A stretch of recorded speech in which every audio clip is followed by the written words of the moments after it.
Hello and welcome back to my channel. Today I'm going to share with you a project for the Not Too Shabby shop, and I'm going to be using the Penguin Palace's Rabbit Cafe again, and this time I'm going to be making a tag.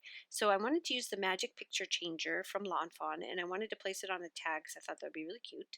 So what I'm going to do here is this is your outside panel and your inside panel. So you want to kind of mark those so that you know which picture is going to go in which section. And then you don't have to make the little square when you're going to put your, but I did it because I wanted to make sure that I had it lined up. So when I cut it out, it's right where I want it to be. But I guess you technically could just fit the window over the piece rather than having to go through putting the little pencil marks take like 2 seconds, so it's not a big deal.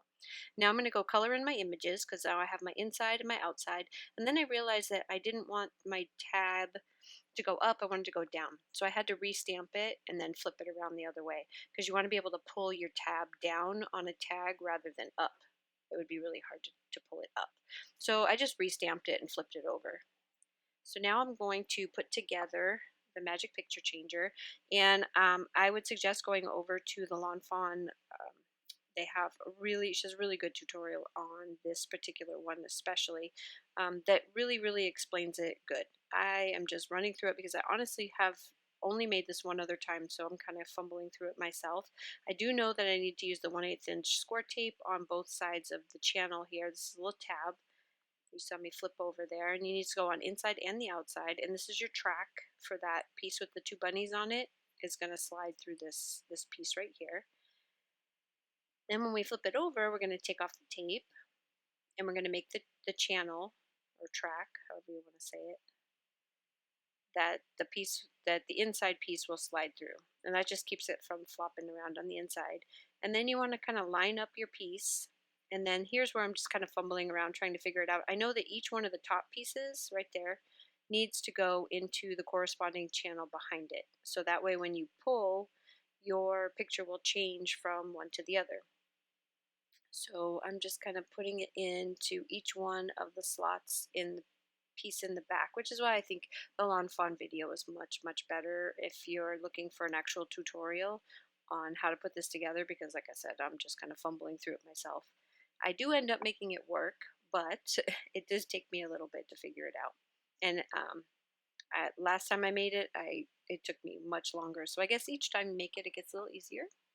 So here's what it looks like when you're flipping it back and forth. And now I'm going to line this up, and I want to make sure that it's in between those two tracks, because you don't want it to be touching that tape or anything, either one of those sides, or else your Magic Picture Changer isn't going to be so magic.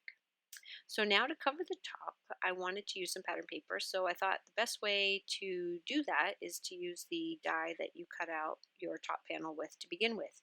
So I'm just going to trim off the edges, and then I'm going to use that as my pattern paper to go right over the top of my little mechanism here. And this way, for sure, you know that there's not going to be impeding your little slider on the inside. Now when it comes to the frame that goes around the outside, you got to put some tape on each one of the corners only, not all the way around, or else it will stop your slider from moving. So just in each one of the corners, and then you just line it up and put it right over the top, just like that. And now you can start decorating, because now you're almost done. I mean, other than putting the pull tab on the bottom and decorating, that's pretty much it.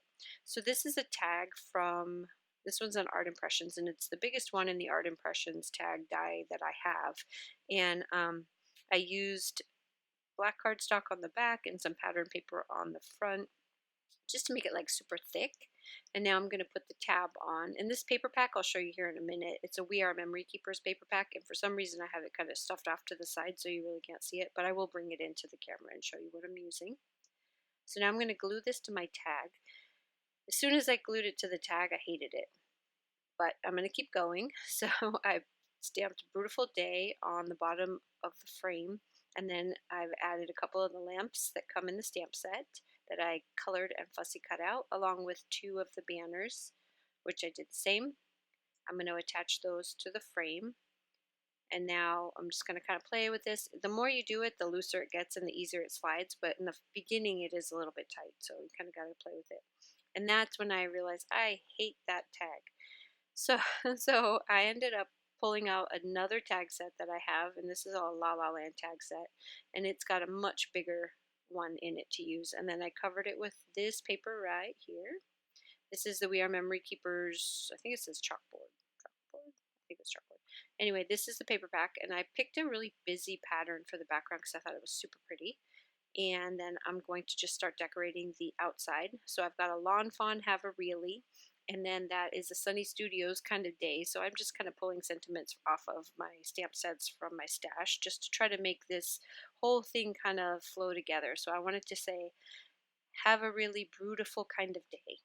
I thought that would be super cute. So I'm going to pop up these two sentiments, place one on the top and one on the bottom. Then I've got two little coffee cups that I also colored and fussy cut out. And I'm going to pop each one of those up on either side of the kind of day. Add my seam binding, which is kind of like a minty green, kind of tie-dye looking minty green color. And then some black baker's twine, which I made into a bow. Attach that right to the front. Trim off my little tails, and I'm going to add some glossy accents to my lamp posts just to make them kind of sparkle, and that's going to be it. So I'm going to thank you guys so much for stopping by. I really do appreciate it, and I will be back in a couple weeks with another project for the Not Too Shabby shop. But in the meantime, if you head over there, she's got tons of Penguin Palace stamps, which are super cute. They all make really great scenes. Absolutely, absolutely love them, and I think you will too. And I will see you again, like I said, in a couple weeks. I will also leave links to all of these products below so that you can find them super easy, and links to my blog where you can see more pictures and more links to the shop. And anyway, yeah, so thank you very much for stopping by, and I will see you again real soon. Have a great day. Bye-bye.